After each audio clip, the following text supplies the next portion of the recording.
शिवसेना ठाकरे गटाचे जिल्हा प्रमुख अनिल नवगणे यांच्या गाडीवर हल्ला।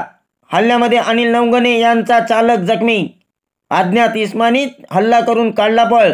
विकास शेठ गोगावले यांच्यावरती अनिल नवगणे यांनी केला आरोप। शिवसेना दक्षिण रायगड जिल्हा प्रमुख अनिल नवगणे यांच्या गाडीवर हल्ला करण्यात आलाय।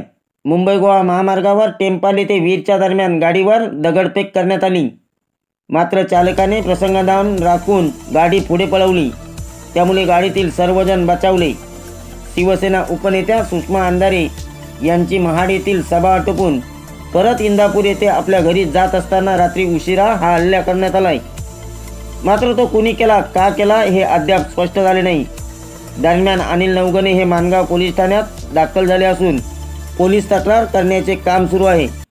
यामध्ये गाडी चालक जखमी झाल्याची माहिती अनिल नवगणे यांनी दिली असून सदर हल्ला हा विकास शेठ गोगावले यांच्याकडून करण्यात आला असल्याचा आरोप शिवसेना ठाकरे गटाचे जिल्हा प्रमुख अनिल नवगणे यांनी केला आहे। पुढील तपास मानगाव पोलीस करीत आहेत। ब्युरो रिपोर्ट, तेज मराठी न्यूज, महाड, रायगड।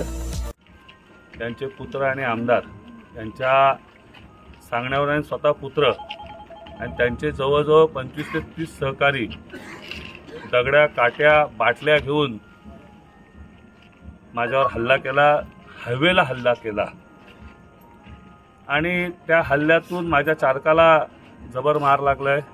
माझे दुसरे सहकारी होते सोनावणे, त्यांनाही मार लागलाय, मलाही कुठेही लागलं नाही। परंतु असे हल्ले करणारे गोगावले कुटुंब, त्यांना वाटत असेल की हल्ले केल्यानंतर आम्ही कुठेतरी घाबरून जाऊ, आम्ही काहीतरी हे करू। आम्ही कुठेही त्यांनी दिलेल्या प्रत्येक चॅनेलला, त्यांनी दिलेल्या प्रत्येक याला आम्ही त्याच पद्धतीने जबाब देऊ, कारण की आम्ही कुणाला घाबरणार नाही। आम्ही मुळात